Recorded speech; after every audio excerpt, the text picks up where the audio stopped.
Price the lord. ಇಂದಿನ ವಾಚನದ ಧ್ಯಾನಕ್ಕೆ ತಮಗೆಲ್ಲರಿಗೂ ಸ್ವಾಗತ. ಅವರ ಪಾದರಕ್ಷೆಗಳನ್ನು ಬಿಚ್ಚುವುದಕ್ಕೂ ನಾನು ಯೋಗ್ಯನಲ್ಲ. ಪ್ರಿಯರೇ, ಇಂದಿನ ಶುಭ ಸಂದೇಶದಲ್ಲಿ ಸ್ನಾನಿಕ ಯವ್ವಾನರು ಯೇಸುಕ್ರಿಸ್ತರನ್ನು ಮಹಿಮೆ ಪಡಿಸೋದನ್ನು ನಾವು ಕಾಣ್ತೇವೆ. ತನ್ನ ಪರಿಚಯ ಮತ್ತು ತನಗಿರುವ ಆಯೋಗವನ್ನು ಅಲ್ಲಿರುವ ಅಧಿಕಾರಿಗಳು, ಯಾಜಕರು ಪ್ರಶ್ನಿಸುವಾಗ ಆತ ಉತ್ತರಿಸುತ್ತಾರೆ. ಸ್ನಾನಿಕ ಯವ್ವಾನನಿಗೆ ತಾನು ಯಾರು, ತನ್ನ ಜೀವಿತದ ಉದ್ದೇಶ ಏನೆಂದು ತಿಳಿದಿತ್ತು ಮತ್ತು ನೀನು ಯಾರು ಎಂದು ಮುಖಂಡರು ಪ್ರಶ್ನಿಸುವಾಗ ಅವರ ಪ್ರಶ್ನೆಗೆ ಅವರು ಕೊಟ್ಟ ಉತ್ತರ, ನೀನು ಅಭಿಷಿಕ್ತನಾದ ಲೋಕೋದ್ಧಾರಕನು. ಆತ ಹೇಳ್ತಾನೆ, ನಾನಲ್ಲ. ಎಲಿಯನು, ನಾನಲ್ಲ. ಬರಬೇಕಾದ ಪ್ರವಾದಿಯೋ, ಅದು ಕೂಡ ನಾನಲ್ಲ.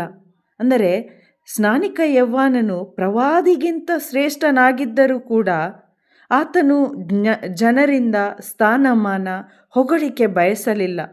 ಏನನ್ನು ಮರೆಮಾಚದೆ ದೀನನಾಗಿ ಯೆಶಾಯನ ಮಾತಿನಲ್ಲಿ ತನ್ನ ಐಡೆಂಟಿಟಿಯನ್ನು, ತನ್ನ ಆಯೋಗವನ್ನು ಆತ ಅಲ್ಲಿ ಇರುವ ಜನರ ಮುಂದೆ ಇಡ್ತಾನೆ. ಪ್ರಭುವಿನ ಮಾರ್ಗವನ್ನು ನೇರಗೊಳಿಸಲೆಂದು ಬೆಂಗಾಡಿನಲ್ಲಿ ಕೂಗುವವನ ಸ್ವರ ನಾನು. ಆತ ತನ್ನ ಪರಿಚಯ ಹೇಳಿ ಹೆಸರುವಾಸಿಯಾಗಲು ಬಯಸಲಿಲ್ಲ.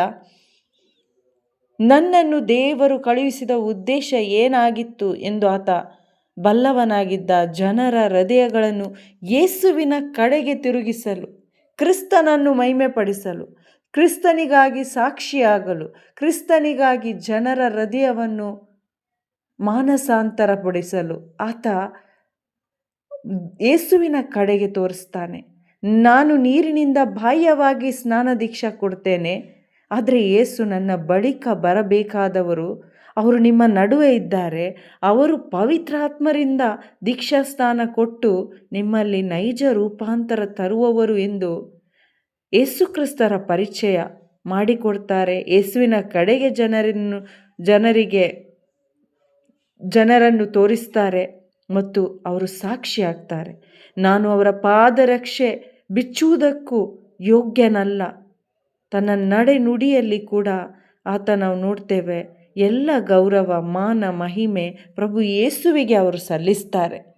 ಎಲ್ಲಿ ಕೂಡ ತನ್ನಲ್ಲಿ ತಾನು ಹೆಚ್ಚಳ ಪಡಲು ಅವರು ಬಯಸಲಿಲ್ಲ. ನೈಜ ದೈವ ಸೇವಕನ ಗುಣಲಕ್ಷಣ ಅವರಲ್ಲಿತ್ತು. ಪ್ರಿಯರಿಂದು ನಾವು ದೇವರ ಮಕ್ಕಳು, ದೇವರ ಸೇವಕರು ಅಂತ ನಮ್ಮ ಗುರುತಿನ ಬಗ್ಗೆ ಹೆಮ್ಮೆ ಪಡ್ತೇವೆ. ಆದರೆ ಪ್ರಿಯರೇ, ನಾವು ಸ್ನಾನಿಕ ಯವ್ವಾನನಿಂದ ಕಲಿಬೇಕಾಗಿರೋದು ಆ ದೀನತೆ. ನಮ್ಮ ಗುರುತು ಅಲ್ಲ ಮುಖ್ಯ, ನಮ್ಮಲ್ಲಿ ಇರುವ ಆತನು ಮುಖ್ಯ. ಪ್ರಭು ಯೇಸು ಕ್ರಿಸ್ತರು ಮುಖ್ಯವಾಗಿದ್ದಾರೆ. ಅವರಿಗೆ ನಾವು ಮಹಿಮೆ ಸಲ್ಲಿಸಬೇಕು. ನಮಗೆ ದೇವರಿತ್ತ ಆಯೋಗ ಏನೆಂದು ನಮಗೆ ತಿಳಿದಿರಬೇಕು. ನಾವಿಂದು ಯೇಸು ಕ್ರಿಸ್ತರಲ್ಲಿ ಹೆಚ್ಚಳ ಪಡಬೇಕು. ಯೇಸು ಕ್ರಿಸ್ತರ ಕಡೆಗೆ ಎಲ್ಲರ ಗಮನ ಸೆಳೀಬೇಕು. ಆಮೇನ್. Praise the lord.